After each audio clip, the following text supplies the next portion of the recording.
사랑이 많으신 하나님 아버지 감사합니다.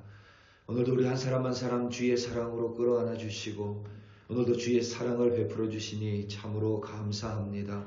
우리를 사랑하사 오늘도 우리에게 호흡을 주시고 또 하루를 살아갈 수 있는 말씀과 하루를 살아갈 수 있는 힘과 능력으로 우리를 붙들어 주시니 참으로 감사합니다.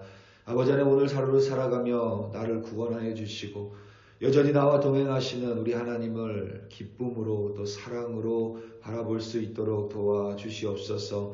하나님을 사랑함이 다른 것들과 다른 것을 사랑함과 같지 않도록 도와주시고 오롯이 우리 하나님 한 분만을 사랑하며 오롯이 우리 하나님의 말씀만을 쫓음으로 말미암아 오늘도 주의 백성으로 당당하게 승리하는 우리 한 사람 한 사람으로 인도하여 주시옵소서. 감사합니다. 예수님의 이름으로 기도드립니다. 아멘. 열왕기하 17장 24절에서부터 33절 말씀으로 주의 말씀을 증거합니다.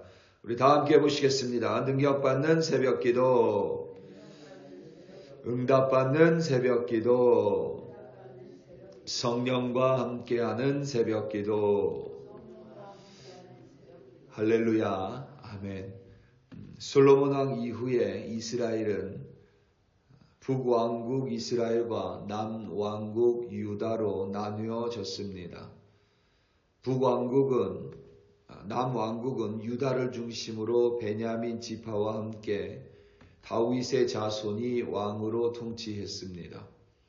나머지 10개 지파가 북왕국 이스라엘을 구성했으며 초대 왕인 여로보암에서부터 반역이 반복해서 일어났습니다.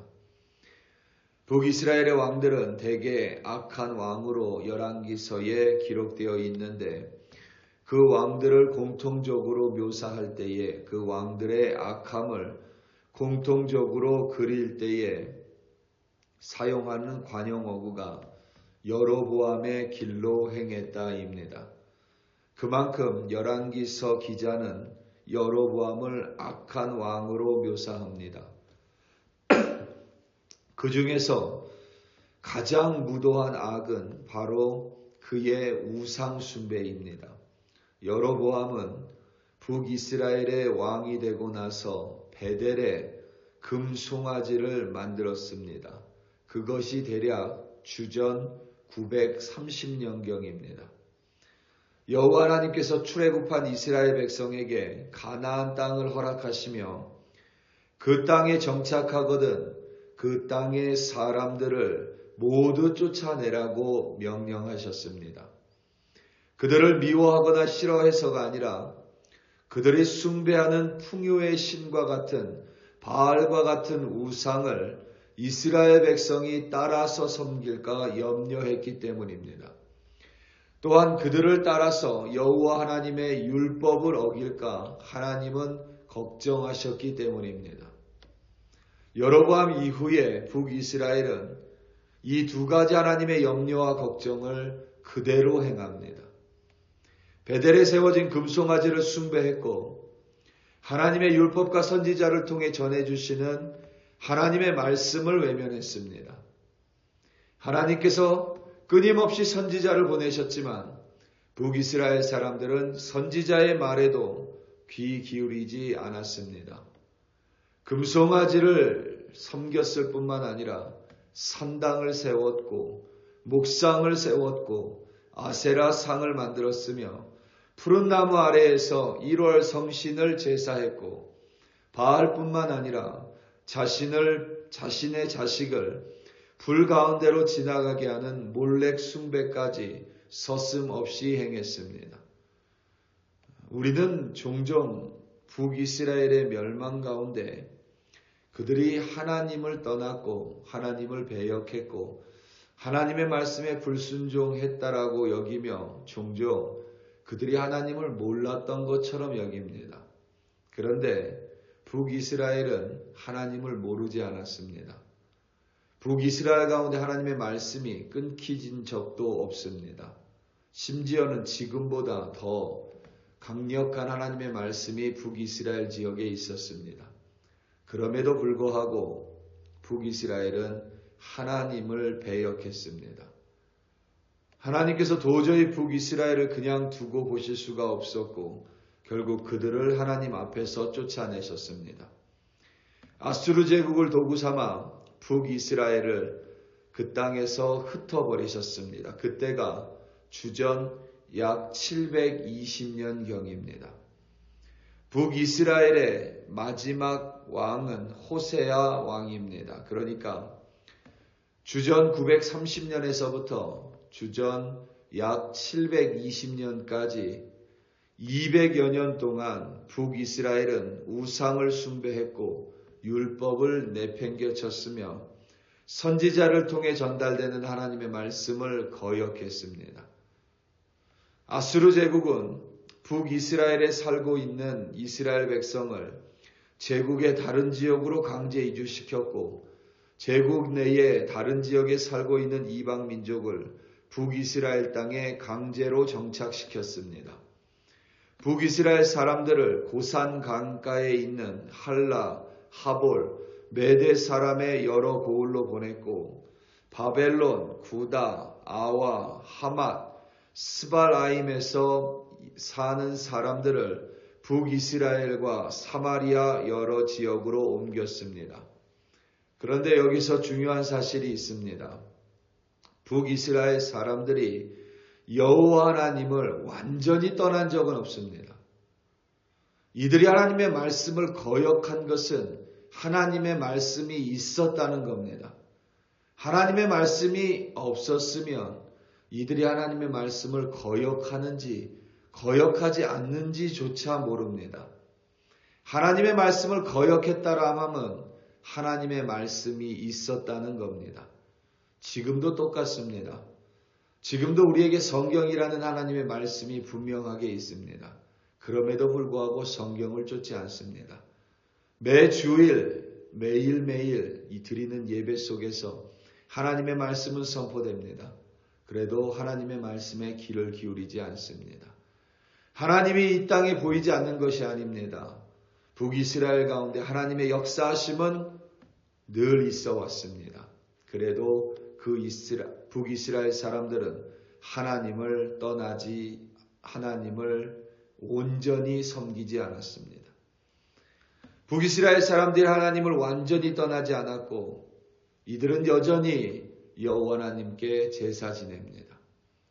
여호와 하나님을 섬겼습니다. 선지자의 말을 때로는 따랐습니다. 하나님의 말씀을 순종한 적도 있습니다. 하나님의 역사하심을 경험한 적도 물론 있습니다.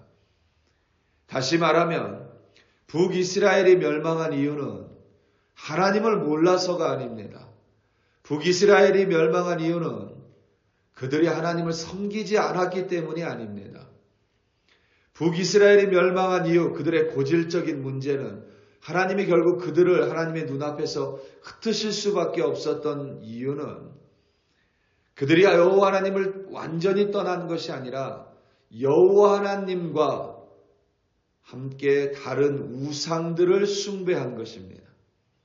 율법과 하나님의 말씀이 없어서가 아니라 자신의 뜻과 생각과 이방신의 법을 하나님의 말씀과 함께 쫓았습니다.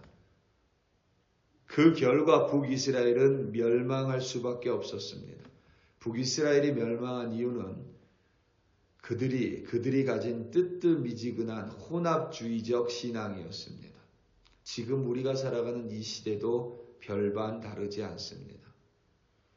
아수르 제국의 다른 지역에서 사는 이방 민족이 북이스라엘 지역으로 강제 이주당했습니다. 이들이 사마리아로 올 때에 북이스라엘 지역으로 올 때에 그들 또한 자신들의 신을 가지고 옵니다. 북이스라엘 지역에 정착해보니 여호와 하나님께서 사자들을 보내서, 여기서 말하는 사자는 짐승입니다. 사자들을 보내서 이방 민족 몇 사람을 죽게 했습니다.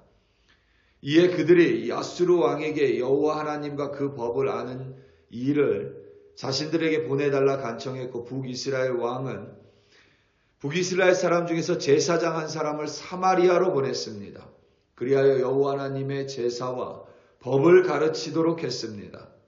그런데 북이스라엘에 정착한 이방 민족들도 전에 북이스라엘 백성들과 똑같이 여호와 하나님도 섬기고 자신들이 섬기는 가져온 이방신들도 함께 숭배했습니다. 오늘 말씀 28절, 29절 그리고 32절, 33절입니다. 이에 사마리아에서 사로잡혀간 제사장 중 한 사람이 와서 베델에 살며 백성에게 어떻게 여호와 경외할지를 가르쳤더라. 그러나 각 민족이 각기 자기의 신상들을 만들어 사마리아 사람이 지은 여러 산당에 두되 각 민족이 자기들이 거주한 성읍에서 그렇게 하여 그들이 또 여호와를 경외하여 자기 중에 사람을 산당의 제사장으로 택하여 그 산당들에서 자기를 위하여 제사를 드리게 하니라. 이와 같이 그들이 여호와도 경외하고 또한 어디서부터 옮겨왔는지 그 민족의 풍속대로 자기의 신들도 섬겼더라. 아멘. 이 구절에서 가장 중요한 말은 33절의 여호와도입니다. 여호와도. 이들은 자신이 가져온 우상들, 이방 신들을 섬겼고 자신을 위하여 자신들 임의로 제사장을 세웠고 분명히 여호와 하나님의 제사장이 와서 하나님의 율법을 가르쳤을 터인데 자신들 임의대로 자신의 생각대로 자신이 원하는 대로 제사장을 세우고 자신이 고향에서 가져온 신들을 숨길 뿐만 아니라 33절에 여호와도 섬겼습니다. 여호와도 경외했다라고 되어 있습니다. 여호와도 사랑한 것입니다. 그러니까 이방 신들도 우상들도 경외하고 사랑하고 자기 자신도 사랑하고 하나님도 사랑하고 여호와 하나님도 경외한 겁니다. 그게 여러분 우상이고 구약 성경에 끊임없이 하나님이 음란한 백성이라고 말했을 때의 그 음란은 바로 이 우상 숭배를 가리킵니다. 하나님과 다른 것들을 같이 사랑하는 겁니다. 올해 5월에 한국의 서울에서 퀴어 문화축제라는 것이 있었습니다. 거기에 왜 문화라는 말을 붙이는지 모르겠지만 동성애자들의 축제입니다. 그곳에 온 목사님께서 인터뷰 중에 이런 말을 했습니다. 사람들의 눈치를 보지 말고 하나님의 사랑을 전하러 왔노라고. 저는 그 목사께 한번 물어보고 싶었습니다. 과연 하나님의 눈치는 보고 있는지, 그리고 그가 언급한 하나님의 사랑이 무엇인지. 여러분, 사랑은 반드시 독점적입니다. 영어로 exclusive입니다. 반드시 사랑은 독점적일 수밖에 없습니다. 내가 하나님만 사랑해야지 하나님과 세상과 하나님도 사랑할 수는 없습니다. 내가 내 자신과 하나님을 함께 사랑할 수 없습니다. 우리는 그럴 능력이 부족한 사람들입니다. 우리 사랑하는 성도 여러분, 하나님만을 섬기시고 하나님만을 사랑하시고 하나님의 말씀만을 쫓으시기 바랍니다. 우리가 하나님만을 경외할 때에 하나님께서 우리를 귀히 여기시며 오늘도 우리 한 사람 한 사람을 통하여 하나님의 사랑을 전할 뿐만 아니라 하나님께서 우리로 하여금 승리하게 하실 줄로 믿습니다. 하나님의 말씀만을 쫓으며 오늘도 이기시는 여러분들 되시기를 예수님의 이름으로 축원합니다. 다 함께 기도하시겠습니다. 우리 이 시간 함께 기도할 때에 미국을 위하여 좀 합심하여 기도하겠습니다. 미국의 대선 운동이 본격적으로 시작된 가운데 서로를 향해 정책을 가지고 비판하는 것이 아니라 서로의 외모로, 출신으로, 인종으로 서로를 향해 정말 막말에 가까운 비난이 너무나도 심해지고 격화되고 있습니다. 우리 이 시간 함께 기도할 때에 정말 미국의 유권자들이 정말 하나님 안에서 바르게 대통령 후보자들을 검증하고 그들을 향해 기도하고 정말 이 미국 땅을 기도하며 하나님이 원하시는 대통령이 당선되게 해달라고, 정말 민주적인 방식으로 대통령이 당선될 뿐만 아니라 민주적인 선거운동이 되게 해달라고 우리 이 시간 함께 주여 한번 부르시고 합심하여 기도합니다. 주여, 할렐루야, 할렐루야, 할렐루야. 하나님 아버지, 참으로 감사하며 오늘도 이 땅을 위해 기도하며 하루를 시작합니다. 아버지 하나님, 이 땅에 11월에 대선이 있습니다. 이제 대선의 선거운동이 본격적으로 시작됐습니다. 그런데 아버지 하나님, 너무나도 이 선거운동이 비민주적입니다. 서로를 향하여 막말에 가까운 비난이 난무하고 서로의 정책에 대해서 긍정적으로 비판하는 것이 아니라 막무가내로 비난하며 서로의 얼굴에 대해서, 서로의 나이에 대해서, 서로의 외모에 대해서, 서로의 출신에 대해서 막말을 쏟아가며 비난하는 그러한 모습들이 너무나도 안타까우며 때로는 서로를 향해 분노함으로 말미암아 이 땅이 둘로 나뉘지 않을까 염려하고 걱정스럽습니다. 아버지 하나님, 이 땅이 하나님이 선택하신 땅이고 이 땅을 통하여 하나님의 공의와 하나님의 사랑을 열방 가운데 베푸셨습니다. 아버지 하나님, 유권자들이 기도할 수 있도록 도와주시옵소서. 아버지 하나님, 미국의 교회들이 기도함으로 대선을 마주하게 도와주시옵소서. 그래야 아버지 하나님, 내가 좋아하는 대통령 후보가 아니라 정말 하나님께서 이 땅을 향하여 원하시는 대통령 후보가 아버지 하나님 이 땅의 대통령으로 당선될 수 있도록 하나님 유권자의 마음을 열어주시고 유권자의 눈을 열어주시며 아버지 하나님 대통령의 선출만 민주적으로 진행되는 것이 아니라 대통령 선거를 향한 운동까지도 서로를 향해 민주적으로 하나님 진행할 수 있도록 우리 한 사람 한 사람 유권자들 그리고 대통령 후보 캠프들 또한 하나님이 직접 개입하여 주시고 그들을 인도하여 주시옵소서. 아버지 하나님, 참으로 악한 세상 살아갑니다. 우리 글로리 교회 백성들 오늘도 혼합주의적인 신앙으로 살아가지 않도록 도와주시고 하나님만을, 오롯이 하나님만을 섬기는 우리 한 사람 한 사람으로 인도하여 주시옵소서. 하나님의 말씀만을 섬기며 쫓으며 승리하는 우리들 되게 하여 주시옵소서. 할렐루야, 할렐루야. 아버지 하나님 감사합니다. 주여 감사합니다.